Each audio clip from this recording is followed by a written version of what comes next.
Hey guys, welcome in. I hope you all are doing all right. My name is Brianna, and this is going to be your energy update for the next couple of days.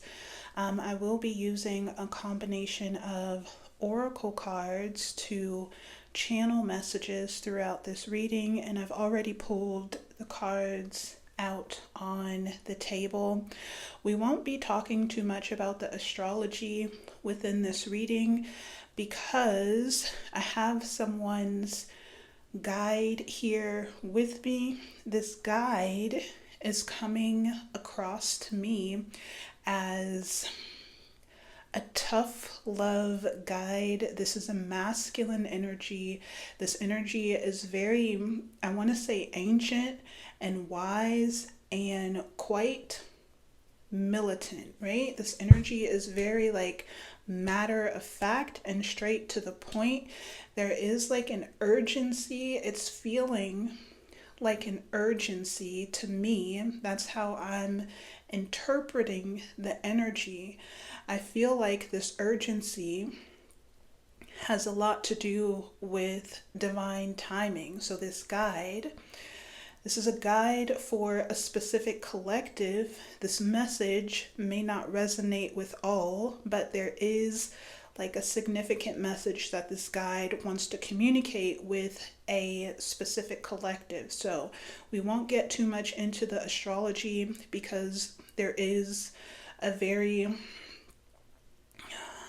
direct message here on the table that's wanting to be communicated. However, I will just briefly, once we get through this message, I will talk about the moon in Taurus, as the moon in Taurus is making a conjunction to Chiron. This conjunction is separating. It's not exact. So Chiron's influence on our emotional subconscious is waning, but I still want to talk about it because Chiron is actually retrograde right now. So we'll get into that a little bit later, but let's start with this message from someone's ancient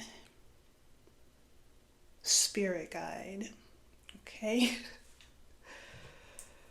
So before we get started, you guys, I will say that this message is a continuation of the last message that we recorded, right? In the last reading, the collective was moving through a fragile phase of transition, right? We were transitioning from an old story, right? An old story into this rebirth, right? Within this phase of transition, we were asked to rest, to hear, or soften to hear some sort of guidance and communication from our higher selves. This guidance and communication was being communicated to me as the next steps, right? So we were being asked to soften within this birth canal, right? Soften to receive guidance from our higher selves regarding the next steps on our path. That message is continuing here. However, there's like this intensity, right? When I was pulling these cards, I was like, oh, okay, these are some of the same cards that came out in the last reading. And as I said that, this guide stepped in like, no. Very direct, very blunt. Again, with this like intense urgency.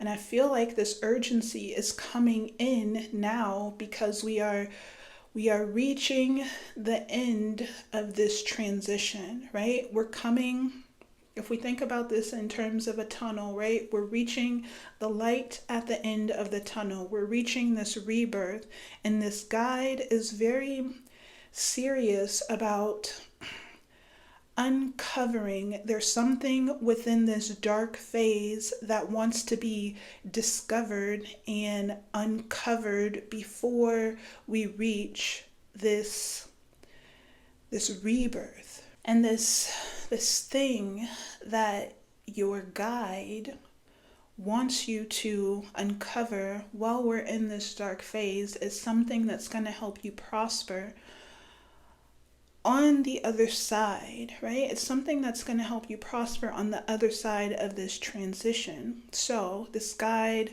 wants you to use this time wisely, right? Because there is a new role, right? A new position, a new story that is waiting for us on the other side. And what's on the other side, it's solely dependent on how we use this time of transition, right? I have the attachment style card here. So, what are we attached to? What we are attached to in this energy is going to determine if what's on the other side is like this sweet love energy, like this innocent, pure, fresh, new beginning, or more of this like battle, conflict, and fighting energy. So, again, this guide of yours, of this certain collective, is like no more lingering in the past. No more lingering in the past. If you have your energies, your life force energies tied up in an old story, this guide is, I'm going to say asking, right? But it's a little more like forceful than asking. This guide is asking you to collect and retrieve your energy and face forward, right? Because, as I mentioned, this time in this tunnel, or this time in this birth canal, this phase of transition is ending. And what's on the other side? There's a breakthrough occurring, right? There's a breakthrough occurring. What's on the other side is being co-created by you in this moment. Okay, so let's get into some of the cards. Okay, so one of the first cards to come out is the bat. And if you guys remember, we had this card out in the last reading, right? This card came out talking about night vision, right? Being comfortable within this dark phase of transition, right? Getting comfortable, not thrashing or being afraid to sit in this incubation period, right? This bat card was also talking about this transition, right? In the deck, this card talks about moving through a process of death and rebirth, right? This card also talks about finding keys and gems in the darkness. This bat has night vision, right? So where others might not be able to see in the dark, this archetype sees very clearly in the dark, and it's able to find these gems and find these keys and hold on to them, integrate them, and prepare for sun up, right? This card also talks about how this phase of transition, or this phase of being in the dark, it doesn't last long, right? Because in a few hours, the sun comes up. So soon, we're going to be leaving this phase of darkness, right? Stepping into the light, and the light is feeling more and more to me like the solar eclipse in Leo.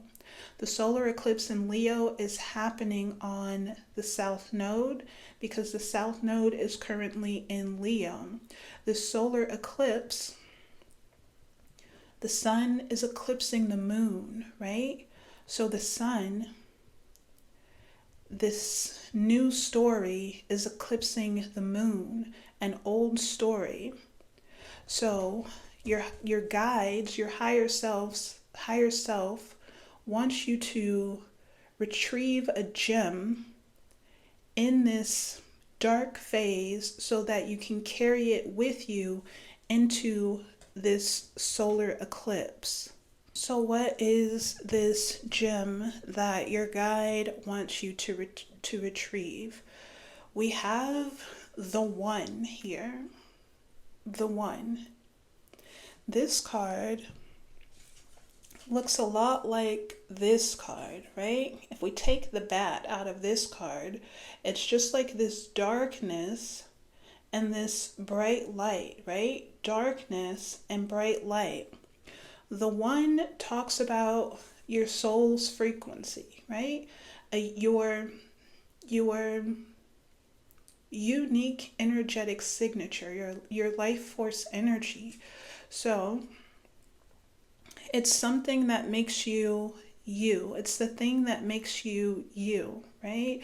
It's the thing that cannot be replicated or duplicated because it's your soul's original frequency.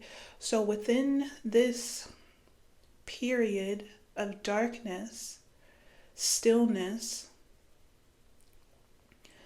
this guide wants you to retrieve your unique energetic signature. We also have Gnosis here. Gnosis. Gnosis is also talking about your soul's true frequency, or your soul's truth, your innermost truth. This innermost quality. It's a quality.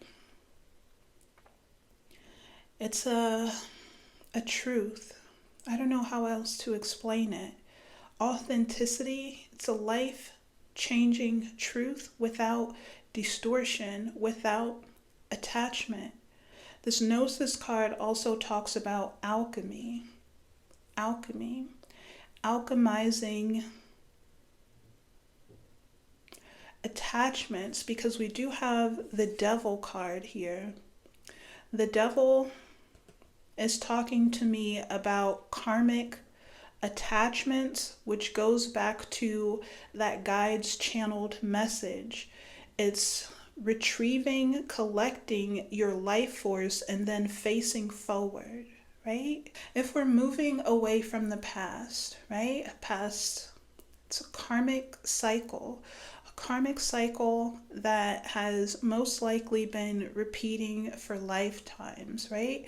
Within this energy right now, we have an option, an opportunity to break a karmic cycle, a karmic pattern, right? This pattern has in one way or another prevented you from aligning fully and truthfully, aligning with your soul's purpose, right? The work that your soul came here to do, right? This light that your soul came here to shine, this unique energetic signature that your soul incarnated to share with the collective.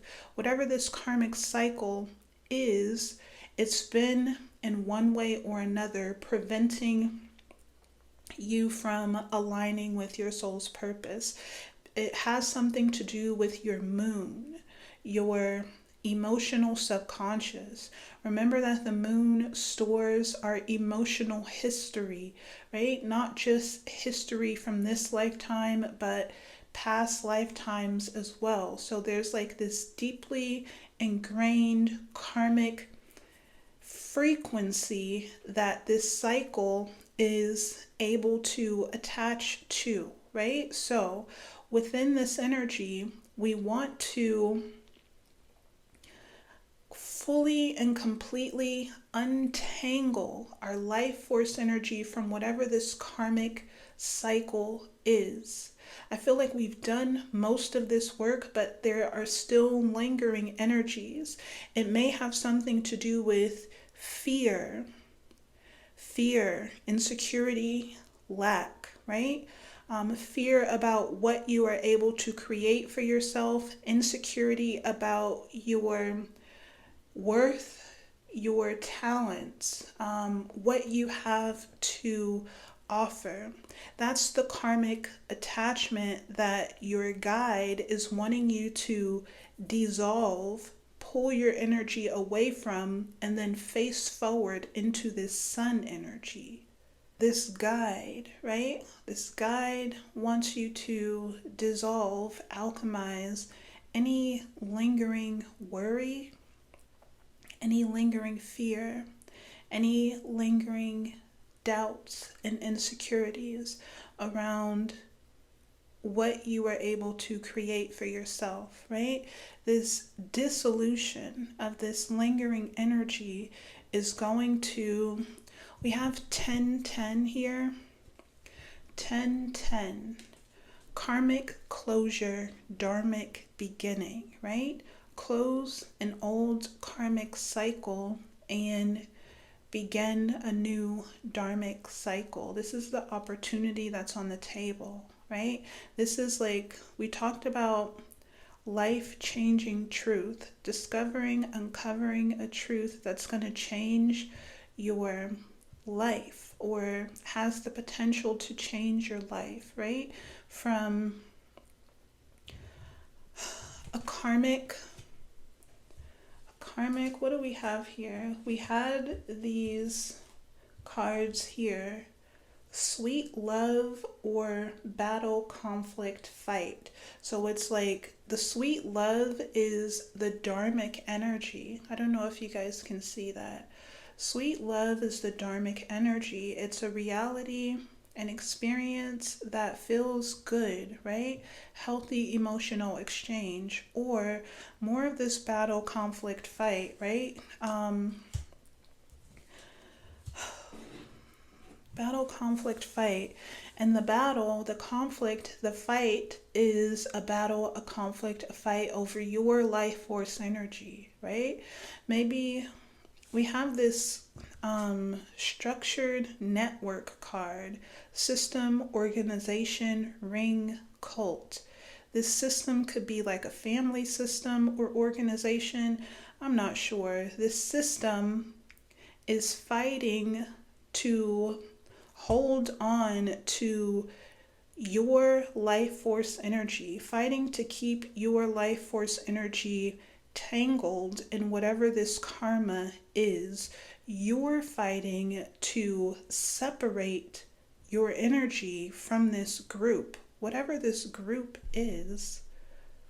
There's also a message here about boundaries. Boundaries, energetic boundaries. Going back to this system, organization, ring, cult, group, whatever it is, I'm getting like family, right? I had this download this morning about how, I don't know if I want to get into it. The short version of it is that we incarnate, right? When we incarnate into this realm, we incarnate, this is, okay, Earth is like this battleground, right? It's a lower dimension where souls come to untangle themselves from karma. It's a battleground. There's a lot of spiritual warfare, energetic warfare that goes on this planet, right? Not for long, because Earth is ascending into higher dimensions, right? But for now, the souls that are incarnated here are here to resolve karma, right? And we incarnate, when we incarnate, the people in our family are our most significant karmic contracts, right? Our most significant karmic contracts incarnate close to us, right? They have this intimate access to us. So this ring, this system, it could be like a family system, generational karma that you're working to separate yourself from.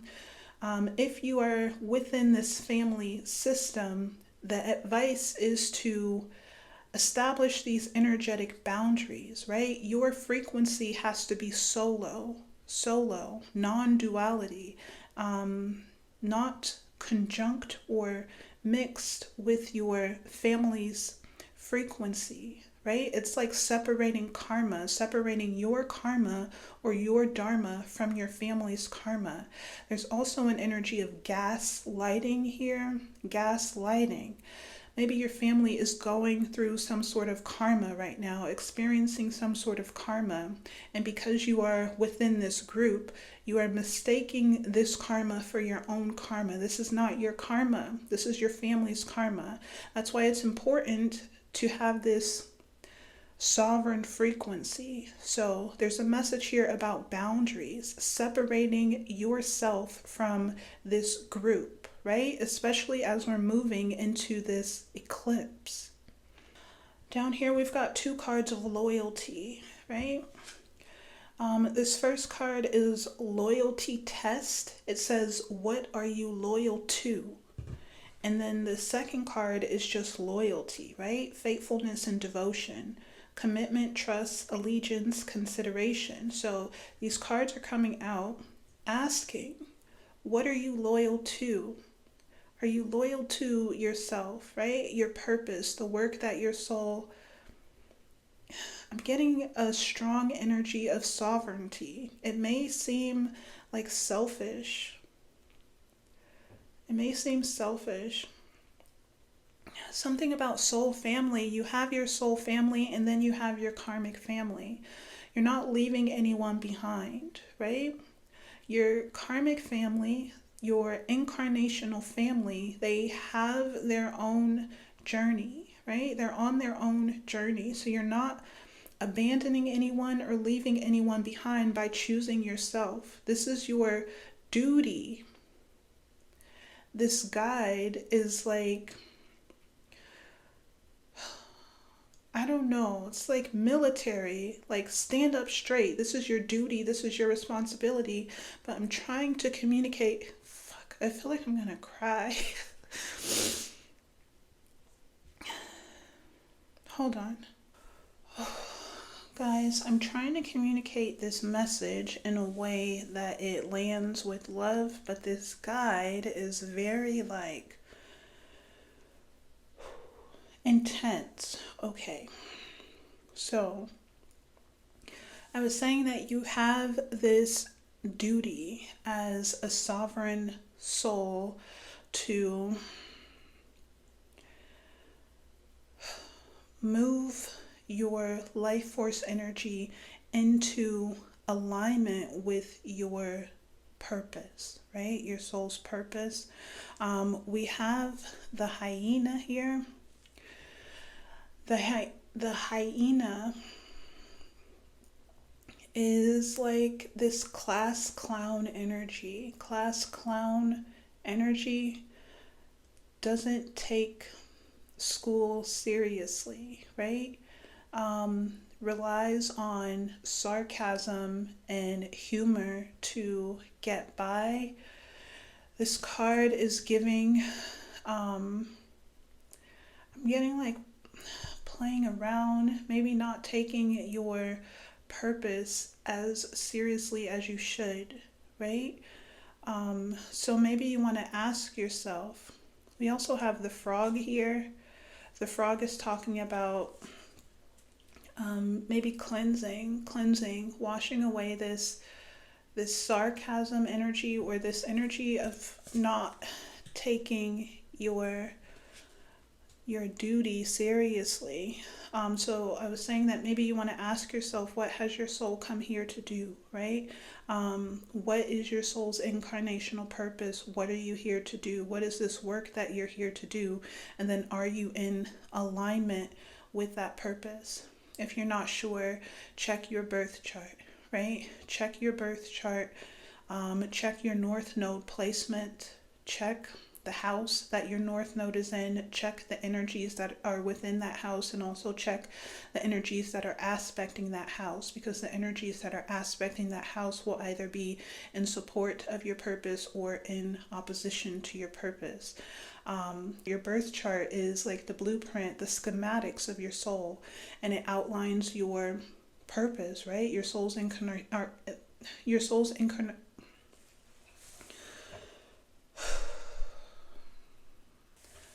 Your birth chart is your soul's blueprint. It outlines your soul's incarnational purpose, right? Your soul's history, like where you've been, the challenges that you've been through, where you are destined to go, right? It also outlines or details your supporting characters, your soul family, also the opposition, right? People, systems, organizations, cults, energies that are here to oppose and challenge you aligning with this purpose. If you need help breaking down this area of your birth chart, reach out to me. You can reach out to me via the Linktree link in my bio, and I'll help you dissect this area of your birth chart. Yeah. Okay, let's move over to this energy here. This is a bit intense. This energy down here is also a bit intense, but let's just get into it and then we'll move over to this energy here and then we'll get into some of the astrology. Okay, so this card here, it's called Scent Tested. Scent Tested, number 62. Scent Tested. Okay, Scent Tested. This card says, you stand before the gateway, the dragon Nidhogg, who chews the corpses that litter the shore before the gargantuan gateway. In monstrous silence, Nidhogg inhales your essence to test your measure. So it's like, we talked about this in maybe 2 readings back, the fear pheromones, right? Karma identifies you by the fear pheromones that you emit, right? But when you become fearless, then you're able to move through this labyrinth without being snared by whatever this karmic energy is. So this dragon, Nidhogg, inhales your essence, your energetic essence, to test your measure. It says Nidhogg cherishes fearlessness as he squares you directly in the eyes and holds you fixed, right? So as we're moving through this transition, there may be lots of fears, insecurities, feelings of lack that are coming up. We're at a gateway in this fear, whatever it is, it has to be dissolved in order for you to pass, right? So this dragon, Nidhogg, is holding you fixed, staring you directly in the eye and inhaling your essence, testing you, smelling for fear, right? It says, will you fail and crawl away, or will you stand tall and match Nidhogg's might? So this is going back to this like loyalty energy. What are you loyal to? What are you loyal to? This karma of the past. This card is in number 62, which talks about, which breaks down to an 8. And 8 talks about like these repeating cycles, like infinite cycles. So what are you loyal to? Is it this karmic group, or not just the group, it's the energies that have maybe been embedded into you? Or are you loyal to this sun energy? This is the next card that came up. Sun, life force. Life force says, the maker of all things, force of warmth, melting ice to release physical existence. So the sun the sun that we're moving into, right? Total solar eclipse in Leo. The sun energy will melt this ice, this karmic ice that has maybe kept you frozen or fixed, right? We saw here that this dragon is holding you fixed, right? We also have car problems here. Car problems. It says stuck, stranded, unable to move forward. There's a gem, a key, or a piece of significant information hidden within an experience waiting for you to find it. Your car or your chariot will move forward when this task is complete. So we're moving towards completion, right? There's a chariot at the end of this gateway. Maybe multiple chariots at the end of this gateway. Which chariot are you going to get on? Which chariot do you have access to, right? There's a frequency key for the dharmic chariot, or the dharma, the chariot that leads you into your dharma, right? And the frequency key is this, the one energy. It's your soul's energetic signature, your soul's frequency, right? Undistorted, unpolluted, unattached, right? Sovereign. This is who I am. This is my purpose. This is what I came here to do. And I'm moving in the direction of my purpose, my dharma, right? So at the end of this tunnel that we're moving through, there are multiple chariots waiting to carry you off into your chosen destiny. So this sun energy is melting the ice to release physical existence. Physical existence before was giving like this unique energetic signature, but now it's giving like this new reality, this new physical existence that has maybe been frozen or veiled. We have this card here, veiled by the moon. It says, for your own good. Something is cloaked, hidden, disguised, protected, kept. It's shielded and guarded. So at the end of this tunnel, this new reality, existence will be revealed, right? So within this energy, guys, you may be facing some fears, right? What does that say? Fearmonger, exaggeration, fabrication of danger. Fearmonger, exaggeration, fabrication of danger, which is going back to that gaslighting energy. Someone around you is experiencing karma, right? And your proximity to this person, even if it's like energetic proximity, your proximity to this person is causing their karma to bleed into your energetic field, right? This is not your karma. This is not your karma. And whatever this energy is, it may be kicking up some like fear about your worthiness, fear about your capabilities. But we have here resurrect, rise, and ascend after death. After death, you come up out of the valley of shadows, you harmonize your energy, and you direct your willpower, and you prepare to ascend the mountain. This mountain is giving, because we also have Aquarius energy here, this mountain is giving your purpose. Aquarius is the star. The star is our highest dreams, our hopes, and our aspirations. The star is also a light that guides us in the dark, right? It's a hopeful light, a light of guidance. So we're ascending this mountain, or preparing to ascend this mountain. But in order for us to do that, we have Poseidon here. Poseidon, the god of the seas, Neptunian energy, which talks about evolved divine masculine energy, evolved emotional energy, emotionally mature, right? This card talks about healing through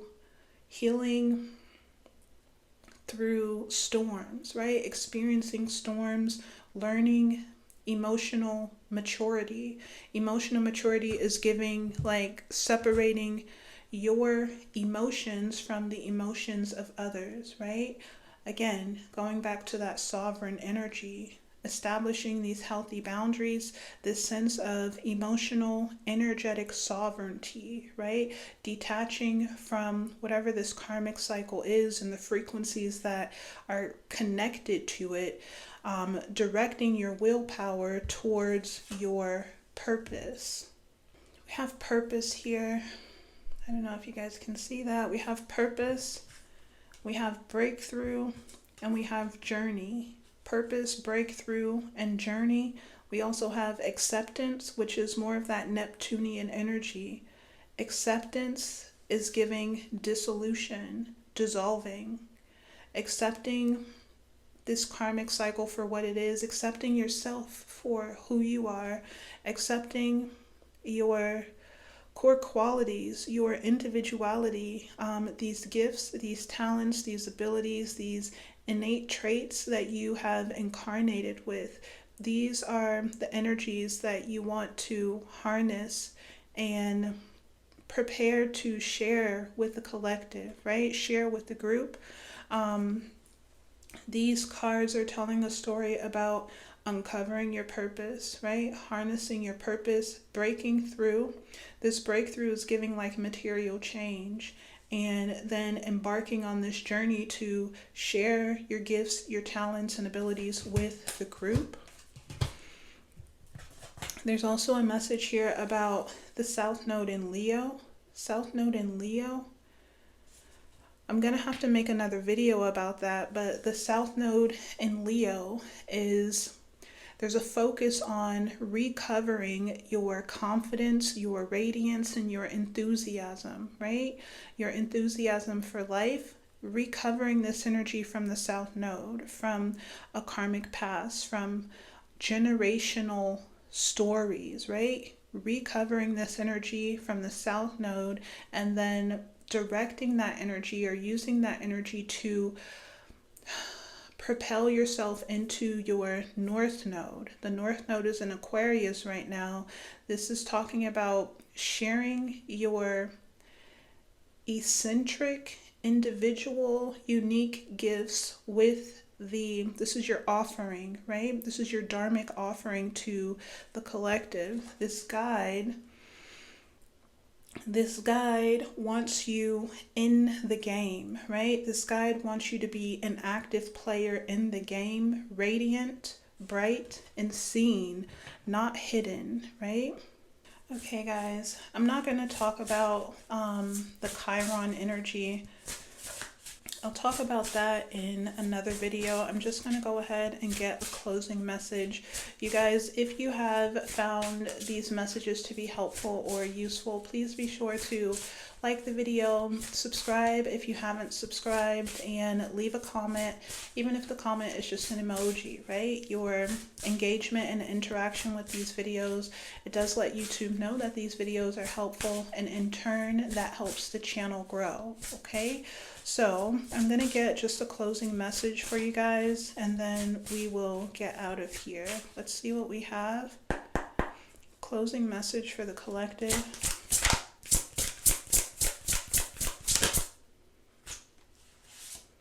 We have cleansing, eater of filth. Number 7, cleansing, eater of filth. This card is confirming what we've been talking about, right? Cleansing, dissolving karmic attachments.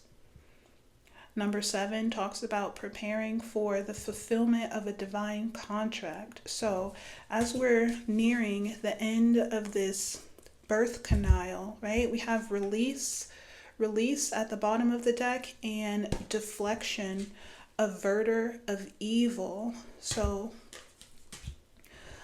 releasing energy stored within our moon, right? The shadow side of our moon, which is going to be those lower vibrational frequencies of fear, insecurity, self-doubt, right? We want to alchemize those energies, cleanse those energies. This is giving like scorpionic energy, a process of drawing out poison, right? Toxins. We want to release those energies as we are preparing to near the end of this dark phase and move into the light. As I mentioned, at the end of this tunnel, there are multiple chariots that are prepared to carry us in different directions. What chariot will you have access to, right? That's being determined by you through your choices right now. Okay? We have the law of inspired action. Taking action when inspired helps draws in your manifestation. Okay, I'm going to leave this reading here, you guys. I do hope that the messages did serve and support you, and I will see you on the next one.